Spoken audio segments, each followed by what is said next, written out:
E a gente começa mais uma edição do Ceará em Pauta, agradecendo a você que a partir de agora acompanha mais um bate-papo político aqui na nossa Sertão TV. E hoje, nesse novo formato que a gente adotou em decorrência da quarentena, da pandemia, conversamos com mais uma personalidade política. Trata-se do deputado federal, presidente também do PDT no estado, o deputado André Figueiredo. Prazer recebê-lo, deputado, aqui no Ceará em Pauta.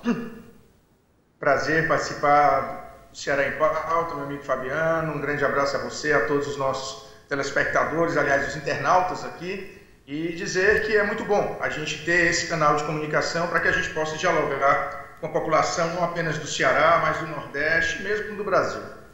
Bom, deputado, a gente tem nessas últimas semanas conversado com muitas lideranças políticas do Estado, deputados federais, estaduais, ex-governadores, e a gente estava tratando exatamente dessa situação. Na verdade, não tem como fugir dela. Nós estamos no meio de uma pandemia, quarentena, daqui a pouco a gente quer tratar de eleições municipais, mas eu queria primeiro começar por Brasília. É o foco da discussão, é onde o trabalho também do senhor, boa parte dele é desenvolvido, que é na Câmara dos Deputados que o senhor está lá representando os cearenses. E vamos começar pela situação da Presidência da República com relação a essa questão. O fato que mais chamou a atenção nesses últimos dias foi a divulgação ou não desse vídeo ministerial, em que, inclusive, mais recentemente, o Procurador-Geral da República, Augusto Aras, declarou que a divulgação integral desse vídeo é mais um ato político do que jurídico. E, segundo a Folha de São Paulo, durante essa reunião, o presidente teria vinculado a mudança da Polícia Federal no Rio de Janeiro para uma espécie de proteção aos filhos. Qual o posicionamento do PDT diante dessa questão, deputado? Bem, na verdade, nós temos absoluta convicção de que o presidente da República tem norteado, primeiro, as suas ações dentro de uma perspectiva de desviar a atenção. E nós vimos isso porque foi uma novela, mais de 2 meses para ele divulgar, por exemplo, o resultado dos exames, se ele estava ou não infectado pela Covid-19, e os resultados, em tese, deram negativo. Por que é que eu digo em tese? Porque está num codinome, né? Os resultados, nenhum foi no nome dele, foram alguns codinomes, e que deixa também margens para duvidar se é ou não realidade. Porque se ele queria se ceder uma toda, mais de 2 meses para divulgar um resultado que não afetaria em nada ele, da mesma forma, essa questão do vídeo, nós não queremos pautar mais 2 meses de noticiário, divulga ou não divulga o vídeo. Para a gente está muito claro, desde que nós entramos com um mandado de segurança no Supremo Tribunal Federal, em que o ministro Alexandre de Moraes concedeu a liminar, suspendendo a nomeação de Alexandre Ramar para a diretoria-geral da PF, para a gente já estava muito claro que o presidente não estava norteando suas ações pela questão da moralidade, da impessoalidade, do interesse público. Não, era questão de nomear alguém que tinha vínculos de amizade com seus familiares, na verdade com seus filhos, e que frequentemente tentar blindá-los das investigações que estão fechando o cerco. Estaremos aí grandes possibilidades, se essa investigação for dada continuidade, digo sim, porque a pessoa que foi encarregada de ser agora o diretor-geral da Polícia Federal era o número 2 do Alexandre Ramagem. Então era uma pessoa da confiança dele, na ABIN.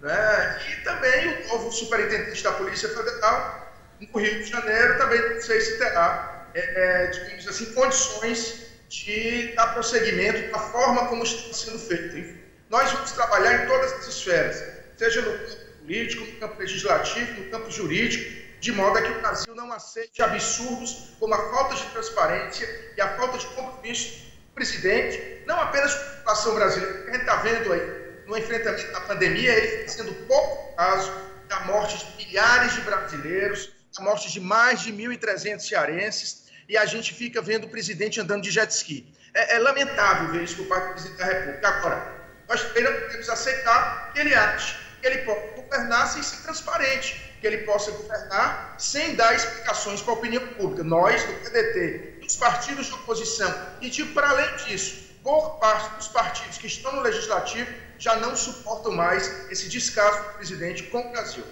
E qual providência diante dessa situação, deputado? Fabiano, nós estamos, no nível do Poder Legislativo, nós estamos aí com 34 pedidos de impeachment. Nós acreditamos que esses pedidos de impeachment só deverão ser apreciados pós-isolamento social. Nós não estamos presencialmente na Câmara. Houve uma determinação de ter apenas 10 a 15 deputados no máximo. Agora estamos nos reunindo muito mais. E agora, com a questão das videoconferências, nós estamos nos reunindo até sexta, 11 horas da noite, 11h30 da noite. E sem descontar que também nos finais de semana estamos tendo reuniões para discutirmos estratégias, discutirmos pauta. Então, nós temos aí os pedidos de impeachment e temos também os CPIs. Né? Nós achamos que a CPI, em cima das denúncias do ex-ministro Sérgio Moro, possam ser mais céleres. A coleta de assinaturas, já temos perto do número regimental, que são 171 assinaturas. Então, nós temos condições de instalar uma CPI, esperamos, ainda no primeiro semestre. E, evidentemente, os desdobramentos poderão consolidar algum dos pedidos de impeachment sobre o presidente da República. Bom, o senhor fala em pedido de impeachment, mas, deputado, o senhor acha que realmente isso é viável? Acha o momento certo para isso, mesmo diante dessa questão? Não aumentaria ainda mais a crise política? E como é que o senhor enxerga agora a aproximação do presidente da República com o chamado Centrão no Congresso Nacional? O pedido de impeachment, Fabiano, nós precisamos ter como claro que é uma medida traumática. Mas vamos lá, houve dois na história recente do nosso país. Ex-presidente Collor sofreu o impeachment porque recebeu, em tese, um Fiat Elba. A presidente Dilma foi imputada a ela crime de responsabilidade, inventaram uma tal de pedalada fiscal. A gente está olhando a tipificação dos crimes de responsabilidade, o Bolsonaro se insere em todos. Ele está em todos os tipos penais que ensejam o pedido de impeachment. Então é um descaso nós não apresentarmos, nós temos que apresentar. Agora, o presidente da Câmara, cabe a ele a decisão de instalar ou não a comissão. Só que também nós temos decisões do Supremo Tribunal Federal que determinam que não cabe ao presidente da Câmara julgamento de mérito, cabe ao plenário. Então ele vai ter, mais cedo ou mais tarde, que instalar essa comissão e nós vamos, evidentemente, brigar por isso. Não é possível? Insisto, é traumático, mas a gente não pode ficar omisso. Nós não podemos ficar omissos. É impossível que a presidência da Casa não se manifeste depois dessas dezenas de pedidos, né, deputado? Pois é, ele está tendo a cautela e nós compreendemos, até mesmo para não dizer que em plena pandemia nós estamos nos deparando com mais uma crise política sem precedentes, então nós estamos aguardando. Eu acho que a CPI, a instalação da CPI já atende momentaneamente a investigação sobre os absurdos que o presidente vem cometendo. Agora, você me perguntou também sobre a aproximação do Centrão. Isso. Questão, seria legítimo, como foi, por exemplo, a aproximação do Centrão com o Temer, né? Porque eles tinham um histórico de ação em conjunto. Agora, o Bolsonaro foi eleito em cima de dizer que não queria acordo com ninguém. Ele participou de uma manifestação em abril, onde subiu no palanque, subiu numa carroceria de um carro, na frente do quartel do Exército, lá dizendo que não aceitava conchavo com ninguém. E ele vai fazer justamente com os partidos de centro, que tem uma prática política que o presidente condena. Não estou dizendo que eles necessariamente vão ter práticas não republicanas, não estou dizendo isso. Mas eles têm interesse por cargos, eles têm interesse por liberação de recursos para as suas bases. Então são questões que, se a pessoa está disposta a dialogar nesse sentido, ok. Se não está, ela está sendo muito incoerente, porque o presidente Bolsonaro foi eleito dizer que é o único diálogo que ele ia ter com o povo, e ele não está fazendo isso. Ele está, muito pelo contrário, nomeando às escondidas muitos cargos nos estados para os partidos que compõem esse centro, liberando recursos, como liberou para aprovar a reforma da Previdência ano passado, contra o interesse da grande maioria do povo brasileiro. Então ele está fazendo o que há de pior na chamada política tradicional, que é justamente aquele toma lá da cá que é vergonhoso, né? E eu digo mais, os partidos de centro, eles são muito pragmáticos. No momento que o Olavo de Carvalho, que é o guru do presidente, dá uma pancada lá dos Estados Unidos nesses partidos de centro, os filhos do Bolsonaro vão e replicam, e o Bolsonaro vai brigar com os partidos de centro, e acaba esse namoro. Eu não dou até o final do ano para esse namoro não se desmanchar. E aí, amigo, vai ser mais difícil ainda a situação do governo em termos de sustentabilidade política no legislativo, que sem os partidos de centro ele não consegue, e na opinião pública. A opinião pública não aguenta mais Jair Bolsonaro, está claro, as pesquisas já mostram isso. Ele é um motivo de chacota internacional, uma vergonha o Brasil está passando mundialmente por causa desse presidente que deveria ter respeito com o seu povo. Deputado, eu percebo também que existe uma movimentação da ala bolsonarista para tentar sempre colocar a culpa da falta, às vezes, de alguma ação por parte do Congresso, tentando colocar a população contra o Legislativo e contra o Judiciário.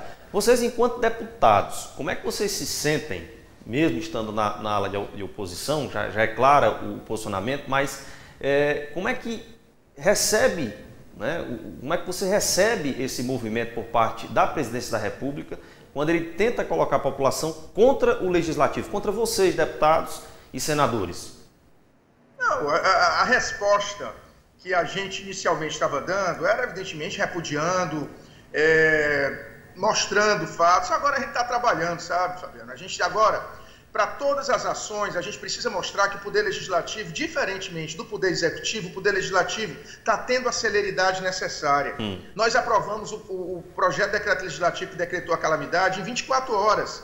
Nós aprovamos as medidas emergenciais para o auxílio das pessoas mais carentes, que o governo queria R$200 e nós conseguimos R$600, o governo queria só 200 e nós conseguimos 600 e conseguimos votar isso em 48 horas. O governo passou quase 3 semanas para começar a fazer o pagamento e a gente vê aí, cada semana que passa, filas enormes na Caixa Econômica, nas agências lotéricas.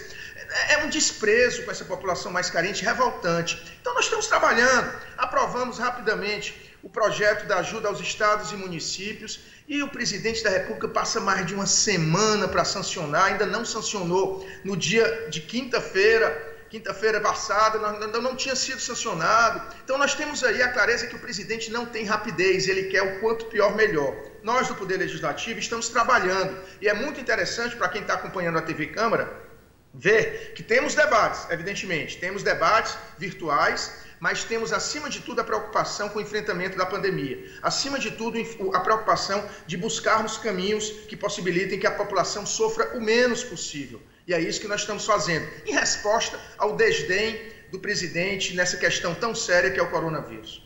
Bom, a gente faz o primeiro intervalo comercial. Na sequência, eu quero que o deputado comente essa onda de fake news que a gente enfrenta nas redes sociais, agravando ainda mais uma situação que já não está nada fácil. E também eleições municipais, seja no interior do estado, seja na capital cearense. 3 minutos, eu volto daqui a pouco.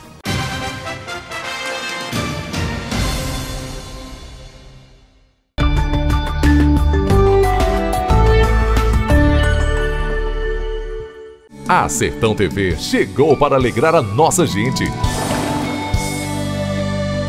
Oi, gente, eu sou Mato Macedo, professora de gastronomia, e queria dizer para vocês que a Sertão TV é a primeira TV do Sertão Central, onde você vai encontrar tudo que o sertão tem de melhor, do riso à gastronomia, porque é feita para você e com você. Vamos contar nosso Ceará para todo o Nordeste. Sertão TV, feita para você.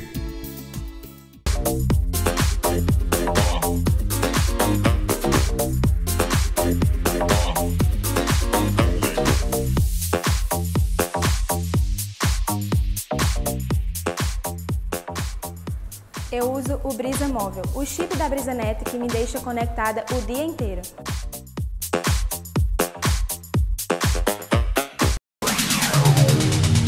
Rádio Campo Maior. Campo Maior. Informação. Música. E participação popular. Reunidos com o padrão 840. A sua AM preferida. Não dá pra mudar.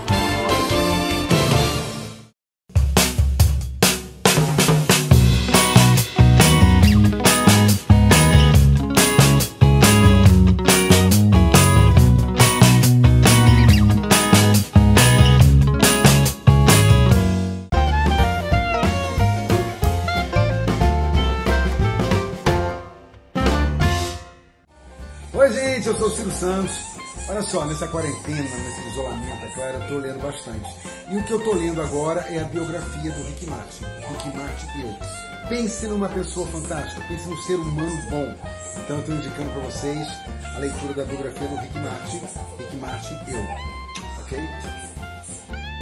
Apoio Fundação Canudos.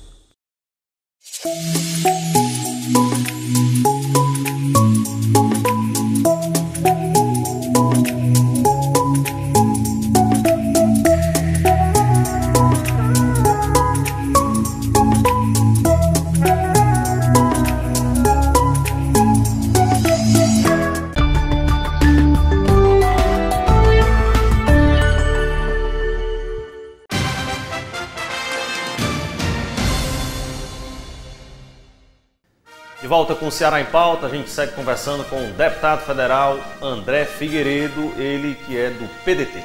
Entrando agora mais propriamente na política e eleições. A gente está no ano de eleição municipal, até então mantido pelo TSE. A primeira pergunta que eu lhe faço, o senhor acredita num possível adiamento, deputado, ou não? Eu acredito no adiamento, mas para ainda ser realizado em 2020. Por enquanto, eu acredito que seja realizado talvez o primeiro turno no final de novembro, o segundo turno em dezembro ou ambos os turnos em dezembro. Vai ser um cenário complicado para quem vai ser prefeito pela primeira vez, não reeleito, porque vai ter praticamente a inexistência de um período de transição. Mas talvez seja necessário que se trate dessa maneira, porque realizar dia 4 de outubro, a gente já começa a ver que vai ficar muito atropelado. Mas como é que vocês nos bastidores aí, mesmo que de forma virtual, têm conversado com relação a essa questão de prazos, deputado? Porque se adiar o dia da eleição, por exemplo, a lei diz que há 6 meses antes do período da filiação. Isso também seria alterado? Existe alguma forma de manter? O que é que vocês, enquanto deputados, estão conversando sobre essa questão de prazos? Existe já essa conversa ou não? Não, é eventual adiamento.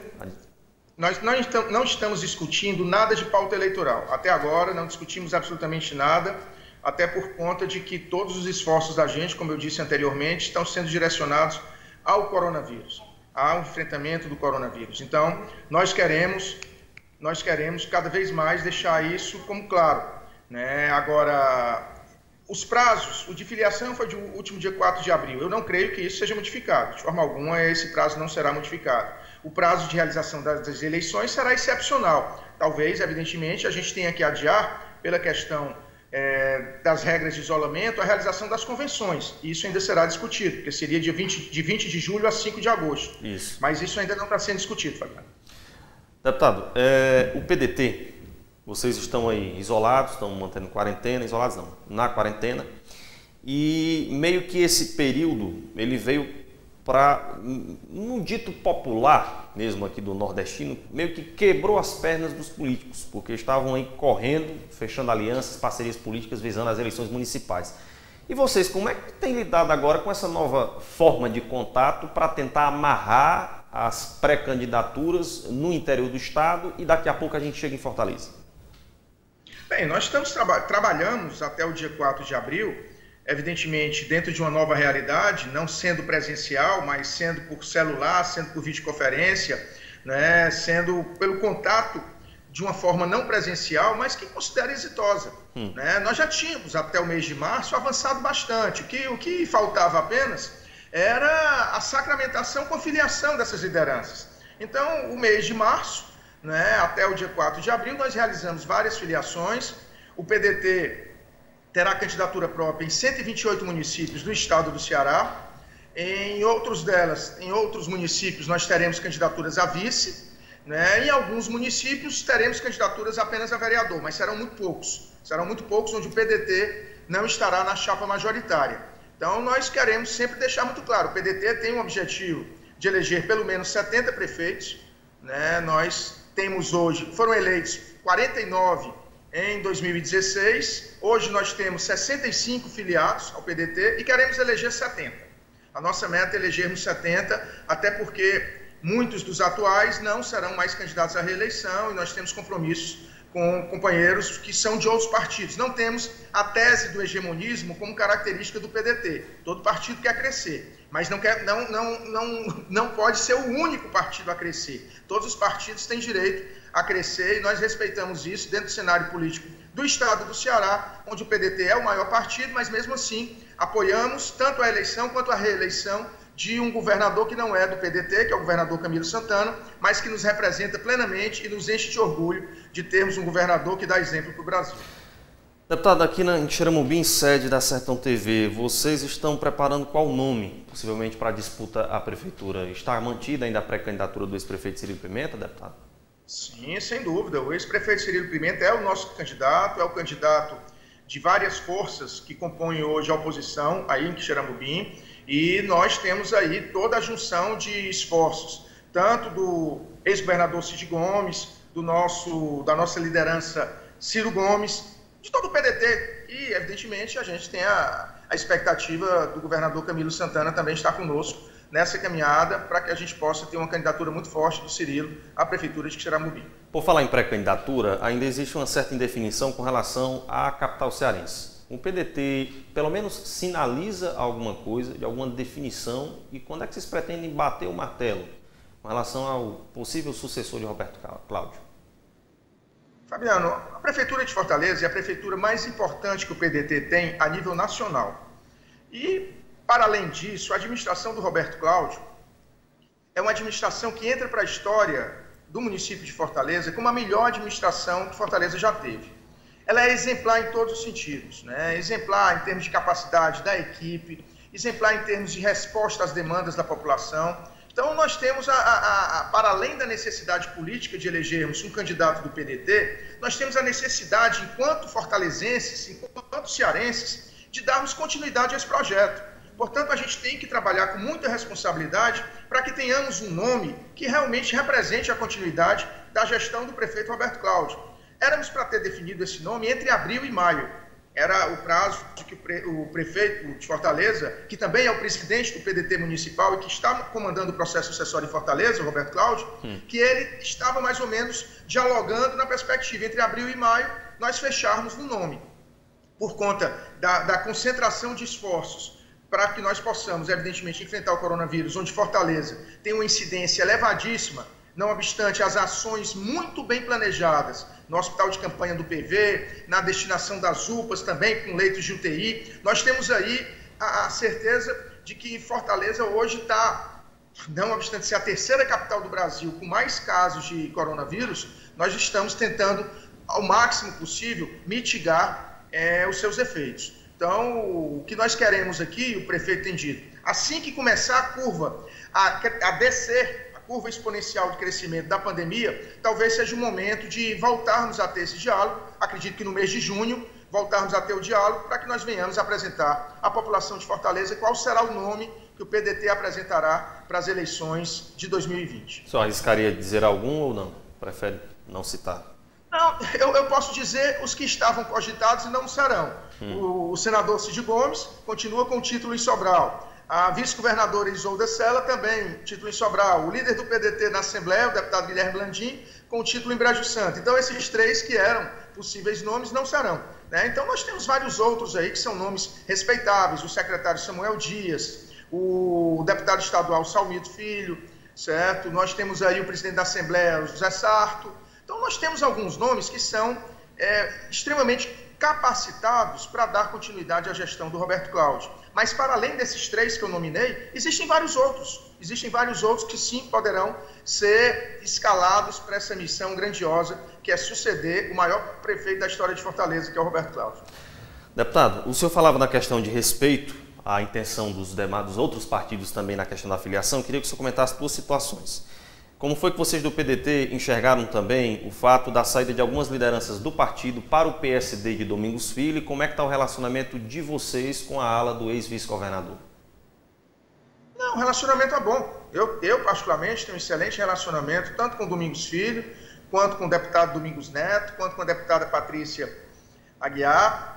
São pessoas que nós temos um excelente relacionamento pessoal e político, não tem problema nenhum. Alguns prefeitos saíram, foi o caso, por exemplo, do prefeito de Iguatu, né? Mas ele saiu não porque resolveu nos trair, de forma alguma. Ele entrou numa situação de indisposição política com o grupo do deputado Marcos Sobreira, do Marcelo Sobreira, da deputada Miriam Sobreira, e resolveu ir para outro caminho porque, efetivamente, o PDT em Iguatu, ele já tem um vínculo muito forte com o deputado Marcos Sobreira, né? Então, nós respeitamos, de forma alguma, não poderíamos chegar e cercear o direito que o prefeito Reginaldo tem de disputar a sua reeleição. Então, não tem problema. Em outros municípios que, eventualmente, tenham tido algum tipo de assédio, isso é natural na política, às vezes, ocupação de espaços, porque posso dizer que, em relação a qualquer partido do estado do Ceará, o PDT recebeu mais do que perdeu.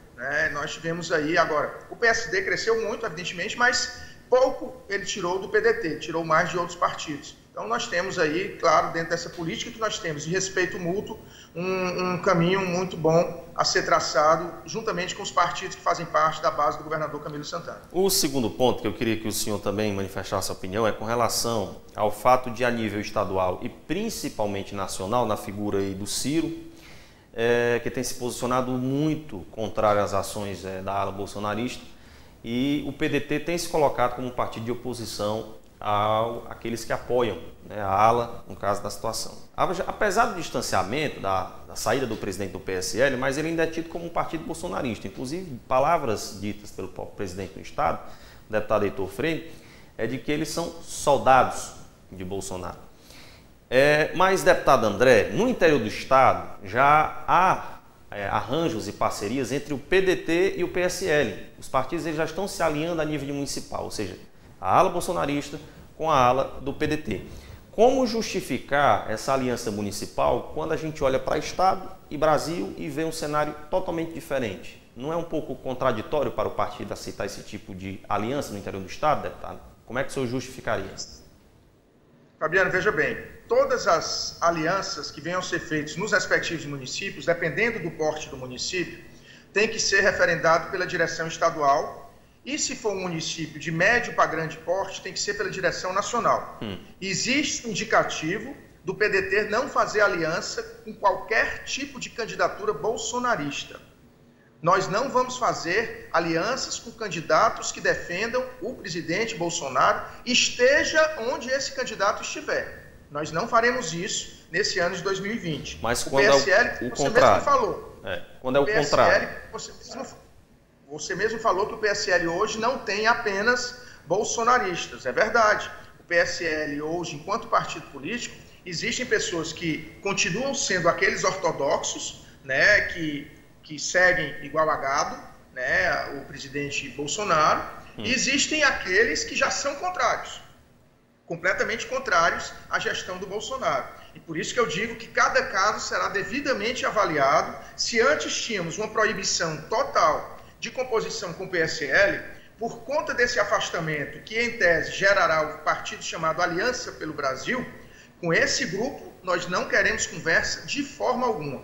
Agora, com um grupo que mesmo não estando no mesmo campo ideológico do PDT, mas que se opõe conjunturalmente à gestão do Bolsonaro, nós podemos abrir o diálogo. Podemos abrir o diálogo, sem dúvida alguma. Assim como fazemos com o DEM, assim como fazemos com o PSDB, que são partidos que não estão no nosso campo, mas estão no campo da democracia, da defesa das instituições democráticas. Então, por isso, nós não podemos, de forma alguma, nos furtar a dialogar com esses partidos. E, lógico, sempre na preferência que damos aos partidos do campo que nós atuamos, que é o PSB, que é o PT, que é o PCdoB, que é a Rede, que é o PSOL. Certo? Então, são partidos que hoje, juntos, e o Partido Verde, são partidos que estão conosco. Agora, temos um excelente diálogo também com os partidos do chamado Centro Democrático, que está na Câmara, e que nós queremos cada vez mais estar ao lado deles para construirmos um Brasil diferente. E esse Brasil necessariamente precisa ser construído em termos eleitorais a partir das eleições municipais. É o alicerce para o projeto nacional que nós queremos construir com o Ciro em 2022. Deputado, para encerrar, eu queria saber do senhor se o senhor se sentiu de fato satisfeito depois do prazo de filiação, se o senhor teria algum outro município que o senhor teria desejo de ter tido a filiação daquele gestor, daquela possível liderança que será candidato, ou o senhor hoje enquanto presidente, uma pessoa realizada a nível de filiação. O senhor acha que o PDT realmente se saiu bem depois desse prazo e está confiante rumo à eleição municipal? Sem dúvida alguma, Fabiano. Eu que entrei no PDT com 17 anos, em 1984, e foi meu único partido, eu me sinto extremamente feliz de ver o PDT do Ceará ser a maior estrutura do PDT do Brasil.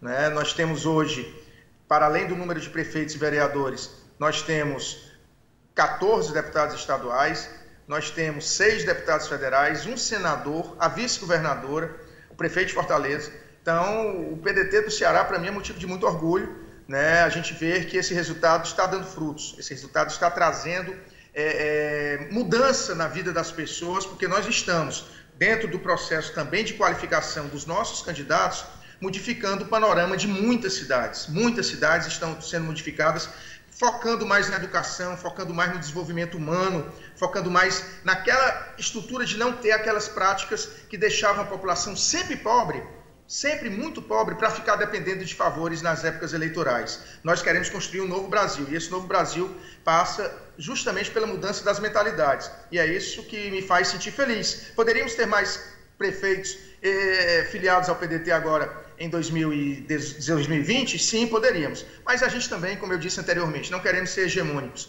Compreendemos que todos os partidos podem ter, sim, suas candidaturas e estaremos ao lado delas, né? Ao lado desses candidatos, que nós temos um excelente diálogo para que nós possamos construir um Ceará diferente, a partir de gestões como a do ex-governador Cid, do atual governador Camilo e de quem vier pós-Camilo, né? E de um Brasil muito diferente, porque, meu Deus do céu, se a gente pensa que as coisas não podem piorar, infelizmente elas pioraram muito. Mas a gente precisava talvez passar por essa portinha do inferno para a gente ver que o caminho tem que ser outro, bem diferente do que a gente está vivenciando. E eu sou um otimista por natureza. O Brasil, do mesmo jeito que essa crise vai passar, né, nós vamos em breve também dizer que o Brasil vai dar certo com outra realidade que não seja a atual. Deputado, muito obrigado pela sua participação e disponibilidade de participar aqui do Ceará em Pauta. Muito obrigado, Fabiano. Um grande abraço a todos. E fique em casa, porque em breve estaremos voltando a nos abraçar e comemorar o dom de viver e ser feliz. Abraço. Obrigado, deputado. Bom, e a você que nos acompanhou, fique ligado. No próximo bloco a gente conversa com mais uma liderança política.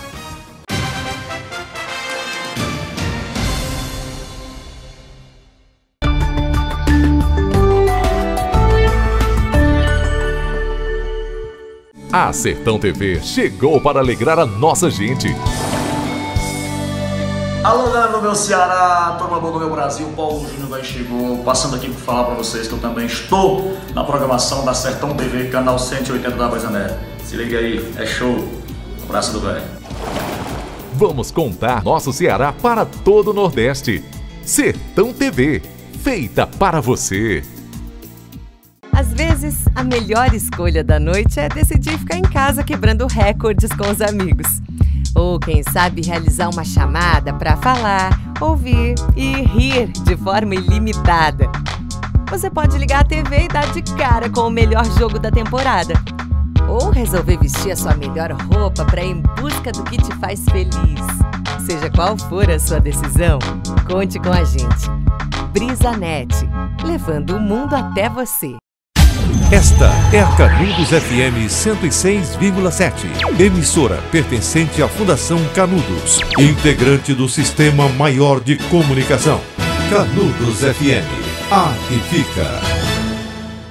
Tem novidade no Supermercado JV. Agora com serviço de padaria.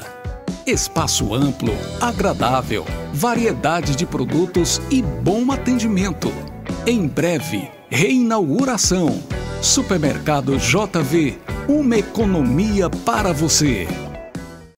Alguns cuidados simples podem te ajudar a passar pelo isolamento social com menos estresse. Faça exercícios físicos todos os dias, subir escadas, colocar uma música e dançar, arrumar a casa, brincar com as crianças, seguir aulas online, caminhar ao atender o telefone. Ande pela casa, mesmo que o espaço seja pequeno, e evite ficar sentado por muito tempo. Levante-se com frequência. Evite consumir salgadinhos, refrigerante, sorvete e outros alimentos ultraprocessados, com excesso de sódio, gordura e açúcar. Opte por uma alimentação saudável, com frutas, verduras, leite, ovos, carnes, arroz, feijão. Evite o uso de tabaco, bebidas alcoólicas e outras drogas como maneira de lidar com o estresse. Hábitos saudáveis melhoram o seu bem-estar físico e mental. Apoio Sistema Maior de Comunicação.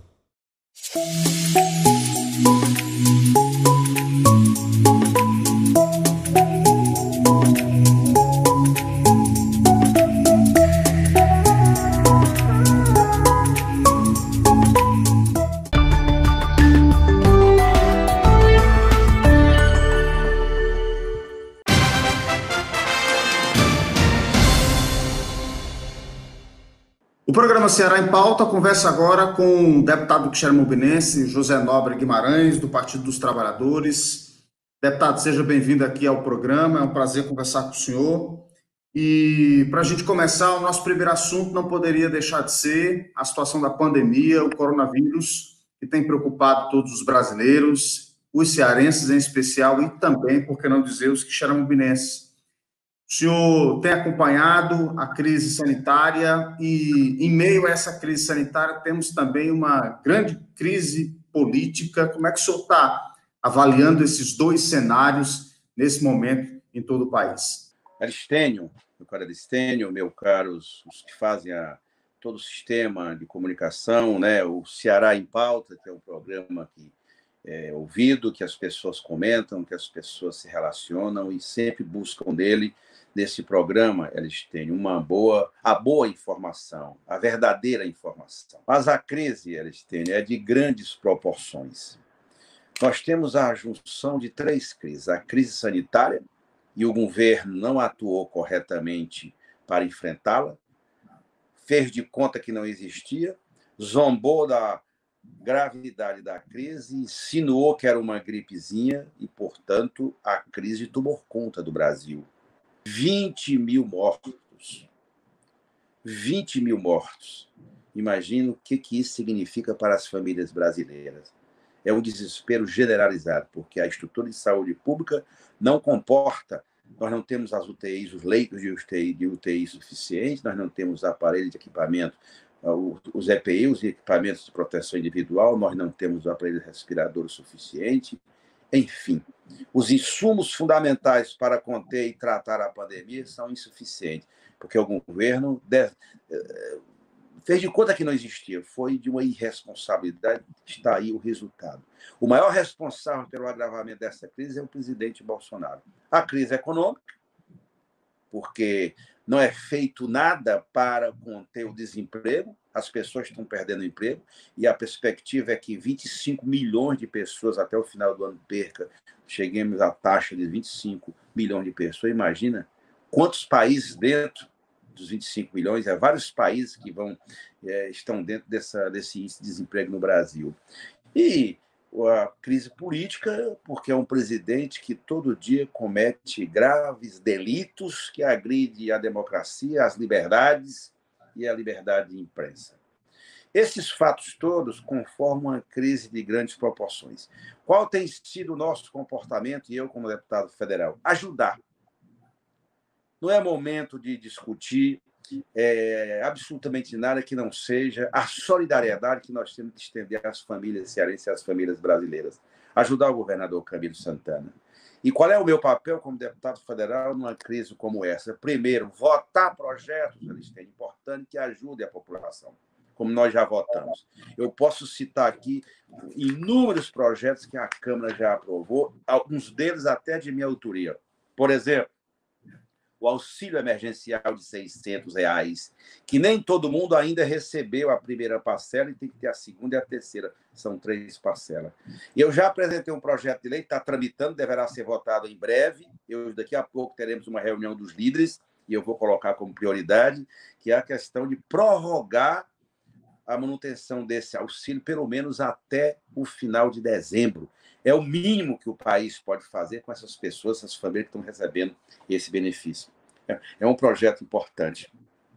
A Câmara aprovou igualmente projeto importante de ajuda aos estados. Recomposição do ICMS e do ISS para ajudar as prefeituras e os estados. Aprovamos também um outro projeto, inclusive ontem, que diz respeito à proteção dos profissionais de saúde, porque se tem uma categoria que merece o nosso apoio, são esses profissionais, os enfermeiros, as enfermeiras, os técnicos de enfermagem, o pessoal administrativo, os motoristas de ambulância. É muita gente se expondo para salvar a vida. Então, nós temos que fazer tudo para proteger esses profissionais, votar os projetos de lei, votar um piso para eles, para os profissionais de saúde, especialmente os enfermeiros e as enfermeiras.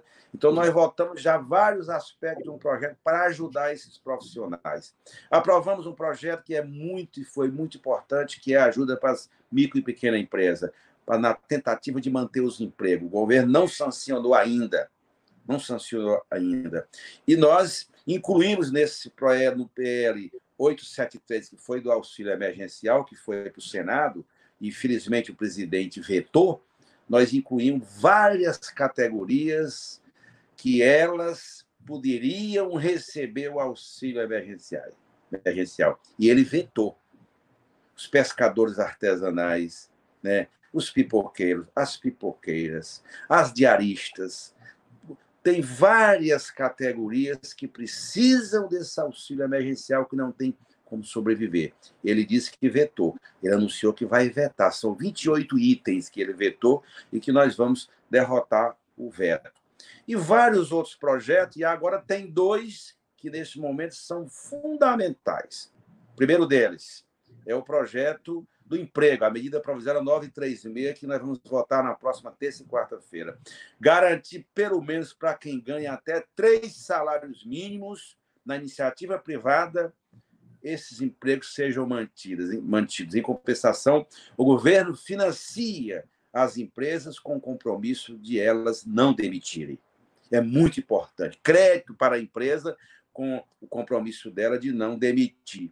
Então, nós vamos votar essa medida provisória na próxima semana. E tem um projeto que você que conhece bem a área, que é o projeto, os 2 projetos que estão juntos, o 1075, de autoria da deputada Benedita, e o 1089, de minha autoria. Eu sou o primeiro que subscreve esse projeto, depois veio o André e vários outros parlamentares, mas é o projeto 1089. Esse projeto está sendo chamado, e nós batizamos ele, Lei de Emergência Cultural. Lei Nacional de Emergência Cultural. Porque a cultura e as artes, Aristênio, é uma das áreas que mais sofre com a pandemia. Não tem como funcionar.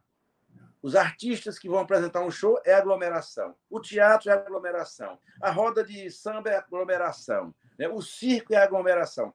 Então, se tem um setor que gera emprego e renda para a economia brasileira, que é o setor cultural, é um dos mais prejudicados. E nós apresentamos esse projeto com 2 objetivos. O primeiro deles é garantir um auxílio emergencial para todos os agentes culturais do país, da ordem de R$ 1.045, e também um subsídio para a manutenção dos espaços culturais. E esse investimento desse projeto que nós apresentamos é da ordem de 9,6 bilhões de reais, recursos que seriam repassados para os estados e divididos entre estados e municípios, geridos pelos fundos municipais e pelo Fundo Estadual de Cultura. Portanto, são iniciativas que nós estamos fazendo porque eu entendo que, nesse momento, é prioridade absoluta nossa combater a Covid-19, defender a vida. Não tem coisa mais importante. E também, Aristênio, eu tomei uma outra medida que eu aproveito para anunciar, que é eu tenho aqui todas as cidades, todas as emendas que os deputados federais têm direito em 2020, eu destinei todas para a saúde. Todas para a saúde. Eu já aloquei para Quixadá, né? Para Quixadá, uma emenda importante para a prefeitura, aloquei para Quixeramobim. Quixadá foi emenda de 1 milhão, Quixeramobim 994, 1 milhão também para combater a Covid-19, Senador Pompeu, Pedra Branca, Piqué Carneiro, vou destinar para Milhã, Solonópolis, enfim, Acopiara, Iguatu, enfim, eu já destinei desses recursos, que importam em 21 milhões de reais, 31 cidades. E eu estou encaminhando uma outra lista, além da ajuda ao governador Camilo Santana. E já estou encaminhando uma nova lista. Tudo que sair em Brasília, que o deputado Zé Guimarães tiver direito, eu vou destinar para a saúde. Esse ano, infelizmente, não tem estrada, não tem asfalto, não tem calçamento. É vida. Inclusive, eu aproveito para dizer, nós podemos falar daqui a pouco, o compromisso que nós temos com as obras de infraestrutura de Xaramubim, com a estrada, Cangati, tudo isso está suspenso em função dessa tragédia que se abate sobre o Brasil. Portanto, a prioridade dos recursos, aqui são mais 20 milhões de reais que eu vou ter direito para indicar, isso daqui é a lista que eu estou vendo aqui, mostrando para você, a lista de várias outras cidades, de mais 28 cidades que eu pretendo ajudar, porque eu sei que esse tipo de ajuda salva vidas, apoia os prefeitos, as prefeitas, na manutenção do sistema público de saúde, que é muito importante ser fortalecido, Aristide, nesse momento. Deputado, eu queria saber do senhor como é que o senhor avalia a postura do governador Camilo Santana nesse momento, porque, de certa forma, o presidente tem jogado duro e tem batido bastante nessa tecla de confronto com os governadores.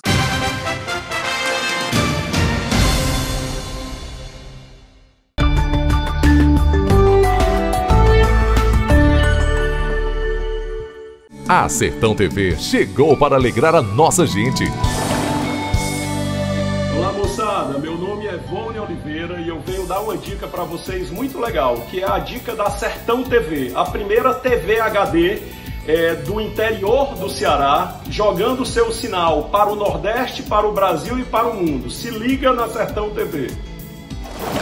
Vamos contar nosso Ceará para todo o Nordeste. Sertão TV, feita para você.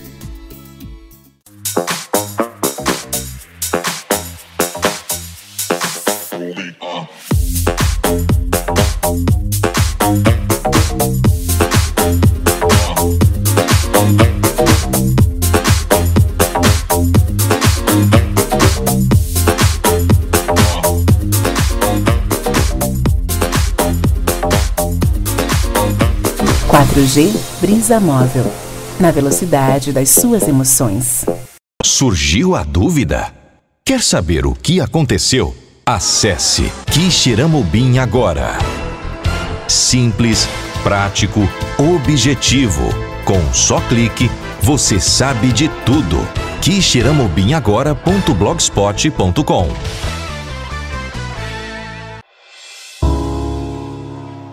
Não poderíamos imaginar tudo isso acontecendo, mas o coronavírus é uma realidade. Porém, chegou a hora de recomeçar e estamos preparados com uma série de medidas de saúde e segurança para cuidar dos nossos colaboradores. O novo coronavírus não vê raça, também não vê nacionalidade e nem idade. As pessoas afetadas nesta pandemia merecem todo o nosso apoio, compaixão e respeito. Evite referir-se às pessoas com a Covid-19 como vítimas ou doentes. Refira-se a elas como pessoas com sintomas, pessoas em tratamento ou pessoas diagnosticadas com Covid-19. Mudar a forma de falar e agir é o primeiro passo para combater a discriminação e o estigma. Apoio Sistema Maior de Comunicação.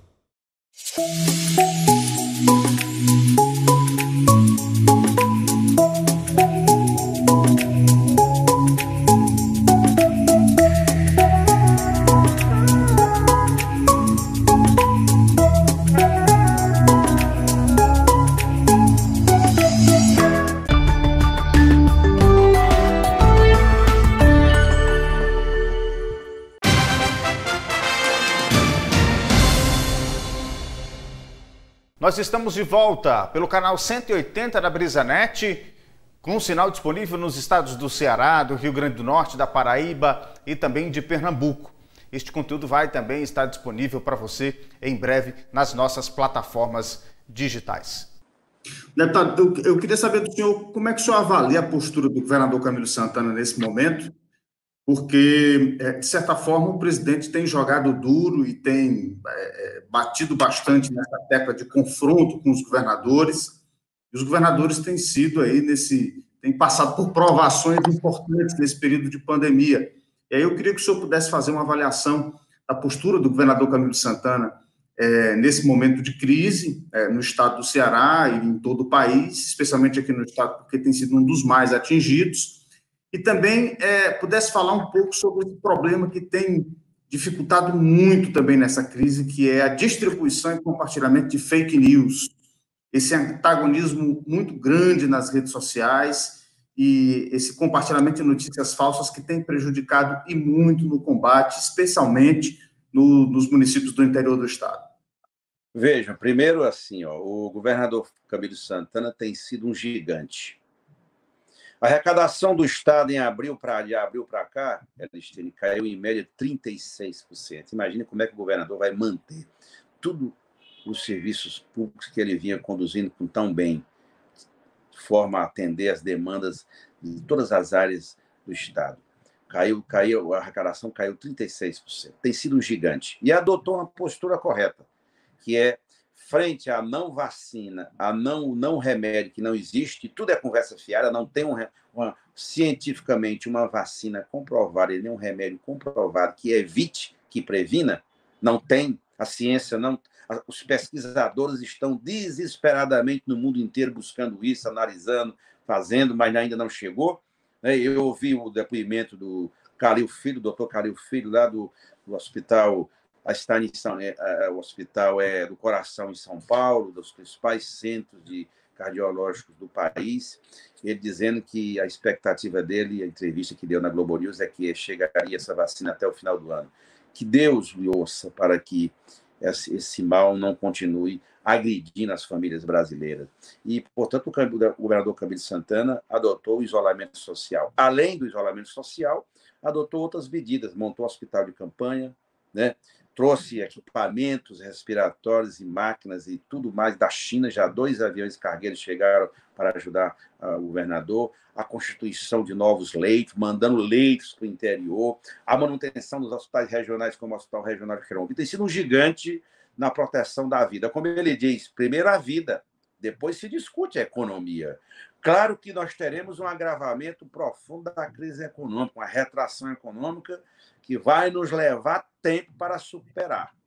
Mas devo dizer também, Aristine, que essa crise não é só causada pela pandemia, não. Ela já vinha. Aprovaram todas as reformas e não foram capazes, o governo Bolsonaro, de criar as condições para a retomada do crescimento da economia brasileira. Aprovaram a PEC da Previdência, a reforma trabalhista, PEC do teto. Lembram? Quando eu dizia que a PEC do teto ia causar um mal extraordinário para a saúde? Só o ano passado a saúde perdeu com a PEC do teto 21 bilhões de reais. Vocês imaginem isso, os internautas que estão nos assistindo, que vão nos assistir neste programa. É muito grave. Portanto, o Congresso fez tudo que o governo queria, ele não entregou absolutamente nada. Portanto, o governador tem sofrido, é discriminado pelo governo federal por tomar essas medidas, mas ele está muito firme, desesperadamente, trabalhando de manhã, de tarde, de noite, de forma remota, de forma isolada, mas trabalhando muito para tentar interditar essa curva que só cresce nos estados, especialmente aqui no Ceará. E o Ceará é uma das maiores vítimas. Por qual razão? Porque aqui é centro de conexão do mundo. Nós temos os ramos da TAM, das empresas aéreas, que a localização de Fortaleza, Aristênio, o aeroporto Pinto Martins, a reforma do aeroporto, o turismo, os serviços aqui, tudo passa por Fortaleza. Então, no início, veja o que o governo federal fez. No início, o governador pediu a suspensão, autorização da Anvisa para fazer uma fiscalização rigorosa no aeroporto Pinto Martins, proibindo, né, de entrar gente, fazer o teste e tudo. O governo federal proibiu. Ele teve que ir para a justiça, só ganhou depois de 1 mês. Por isso que o vírus chegou com maior intensidade aqui no estado do Ceará. Mas ele está fazendo de tudo para deter e temos que ser solidários e trabalharmos juntos, prefeitos, prefeitas e todo mundo. Não tem jeito. Salvar vidas, não adianta ter o emprego agora e morrer amanhã. Tem que preservar os empregos, mas principalmente salvar vidas, que é a coisa mais importante. E as fake news? A outra questão que você levanta, veja bem, o país está sob a égide de uma rede de ilegalidades do tamanho do oceano. Nunca vimos isso. Agora que todos estão dizendo aquilo que nós dissemos na campanha. O Bolsonaro foi eleito em função da fake news, daquela rede de ilegalidade que eles constituíram. O principal mentor dessa rede de ilegalidade foi o empresário Paulo Marinho, que na penúltimo fim de semana deu uma declaração bombástica acusando o governo dessa rede de ilegalidade. Ele não só ganhou a eleição com esses fake news, fomentou no país, todo mundo se acha no direito de fazer fake news, de denunciar as pessoas. Se o cara bota no Twitter, ou bota no Zap, ou bota qualquer coisa, ele faz no Instagram, qualquer coisa, qualquer foto, uma denúncia falsa e vira verdade para as pessoas. Essa rede de ilegalidade precisa ser imediatamente interditada e punida. E os que promovem esses fake news, os que constroem essa rede de ilegalidade, precisam ser punidos e ir para a cadeia. Alguns já foram. Há um processo forte. Nós temos a CPI na Câmara dos Deputados. A CPI já tem tudo mais ou menos localizado, onde é que estão, onde é que eles se articulam, onde são centros que monitoram e articulam e destilam esse clima de ódio que se espalhou pelo país, que nós não tínhamos isso. Nós perdíamos a eleição, ganhamos eleições. Nunca nós vimos algo tão nocivo à democracia e aos direitos e às liberdades individuais do que essa rede de fake news, porque é a rede da mentira. É a rede que fomenta o ódio. É a rede que, quando solta, você não tem mais como controlar, porque também nós não temos uma regulamentação sobre isso, que nós vamos ter também. Então, o Congresso Nacional está atuando, primeiro, na CPI, na Comissão Parlamentar de Inquérito, CPMI, é mista, Câmara e Senado. E nós estamos encaminhando tudo para a Justiça e para o Tribunal Superior Eleitoral, inclusive pedindo a anulação da eleição, porque ela foi feita toda com fake news, a eleição do Bolsonaro. Depois de eleito, montou o chamado Gabinete do Ódio no Palácio do Planalto, que é coordenado pelo filho dele, que é vereador do Rio de Janeiro, para fazer tudo isso que eles continuam fazendo pelo país afora.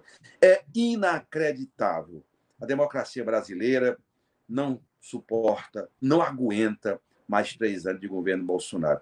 Por todas as razões que eu expus aqui nessa minha fala, aqui não é o fato, não é o problema do José Guimarães ser do PT ou não do PT, ter o pensamento progressista ou não. Nós nascemos lutando pela liberdade de imprensa. Não tem democracia sem a liberdade de imprensa, não tem democracia sem direitos, né? Sem o direito de ir e vir, sem ter pluralidade.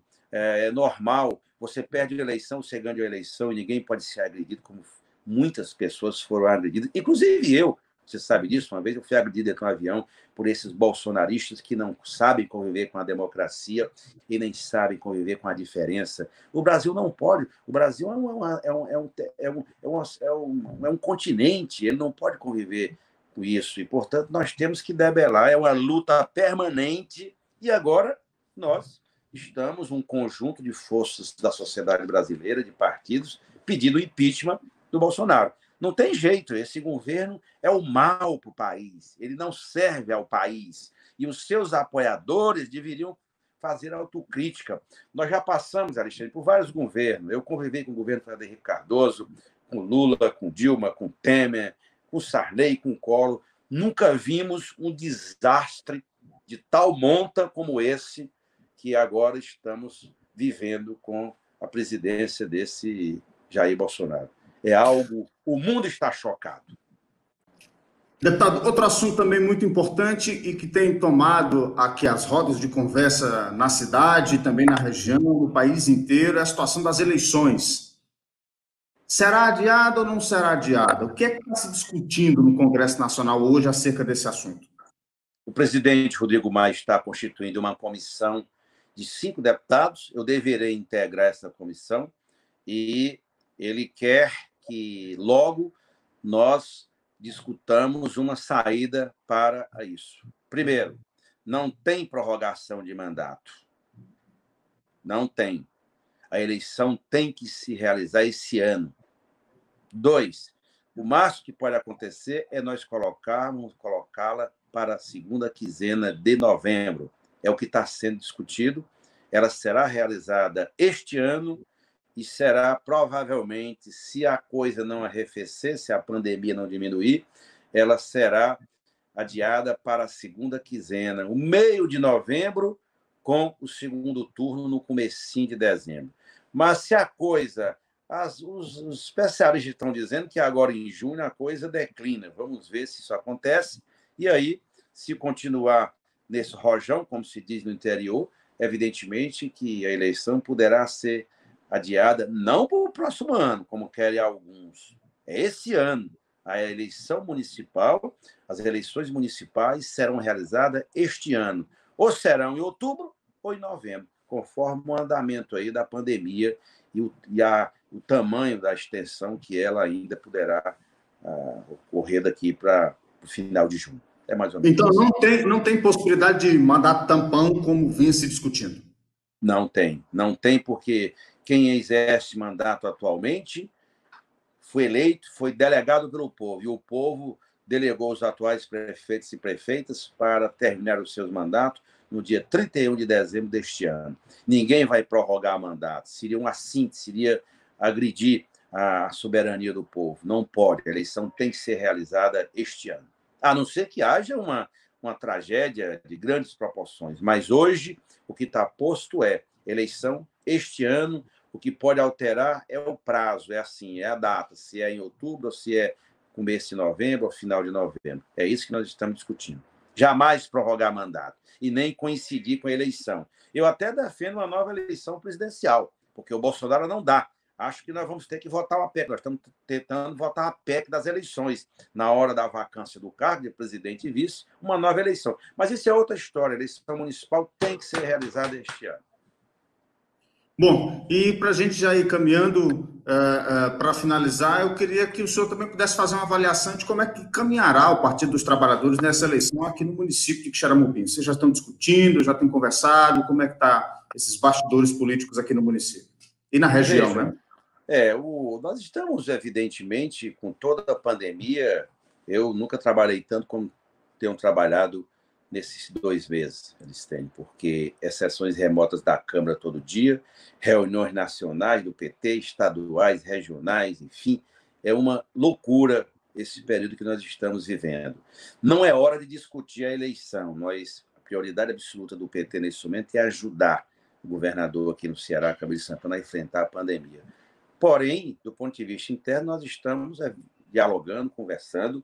Depois da ida do Dr. Pedro Coelho para o PT em Quixeramobim, e tem um movimento que é amplo aí em Quixeramobim, que envolve outras forças políticas, estão discutindo, e a ideia nossa para Quixeramobim é apresentarmos um projeto, né, uma proposta, e eu tenho autoridade para falar sobre isso. Primeiro, porque sou federal mais votado em Quixeramobim. Segundo, pelas ajudas, pelo que eu já fiz pela minha cidade, pelo município. Portanto, nós queremos unir toda a cidade em torno de um conjunto de ideias que possam trazer, sobretudo, desenvolvimento econômico e social para a cidade de Quixeramobim, estabelecendo prioridade naqueles investimentos que são centrais para a manutenção do emprego, melhorar cada vez mais e fazer investimentos fortes nas obras de infraestrutura, na interligação do município, na área hídrica, na área da educação e na área da saúde.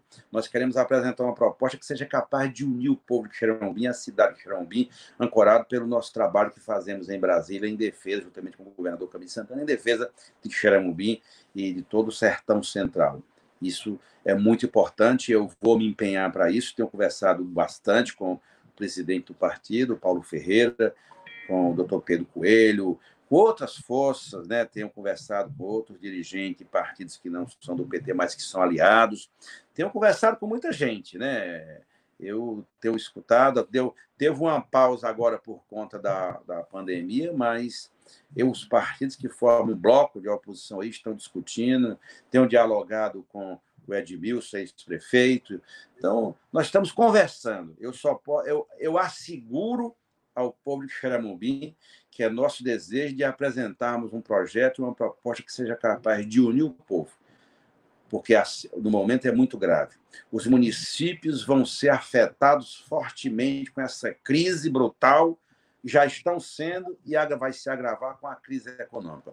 É preciso ter muita gente de responsabilidade, que pense mais no povo, que esteja disposto a trabalhar. Eu quero investir tudo no Sertão Central, na minha cidade de Quixeramobim, daqui para frente. Vejam que você pode perguntar, não sei se alguém fez ou não, mas isso é público, né? Quer dizer, quais deputados federais votados aí estão ajudando e mesmo os estaduais estão ajudando a cidade de Xeramobim. Quem colocou emenda para o prefeito? O prefeito não vota nem no deputado Zé Guimarães, mas eu tenho uma ótima relação para ajudar o povo, não faz diferença, portanto, ainda vou botar mais recursos para a cidade, no que precisar, para a cidade enfrentar essa crise. É assim que tem que se comportar os homens públicos que recebem o voto da população, e é nessas horas que a população precisa do nosso apoio. Sem deixar, evidentemente, os projetos prioritários que eu tenho discutido com o governador Baxeromi, estão todos de pé, as estradas, né, os investimentos em obras hídricas, né, como a comporta do Fogareiro, que é uma obra importante, as duas grandes estradas que fazem interligação, porque Xeramobim é a maior bacia leiteira do estado, né? Eu estou muito sintonizado com a ideia central de ajudar a unir o povo de Xeramobim, né? Tenho falado bastante com o João Paulino também. Tantas lideranças que eu tenho falado e, portanto, eu estou muito consciente do meu papel nesse momento para ajudar o povo e a cidade de Xeramobim. Deputado Zé Nobre Guimarães, muito obrigado pela sua participação, pela disponibilidade aqui do seu tempo de conversar com a gente. Estamos aqui à sua inteira disposição sempre. Eu agradeço, Aristênio, transmita a todos que fazem, né, esse programa Ceará em Pauta. Cumprimento aí meu amigo Sérgio Machado, né, e a todos aqueles, Fabiano, né, que está se cuidando, se cuida bem, isso. Fabiano, pelo que você está. Nessa hora a gente tem que estar todo mundo muito junto, com todos os cuidados. Muito obrigado, meu caro. Agradecemos a você, amigo telespectador, que acompanhou mais uma edição do nosso Ceará em Pauta. Um grande abraço e até a próxima edição.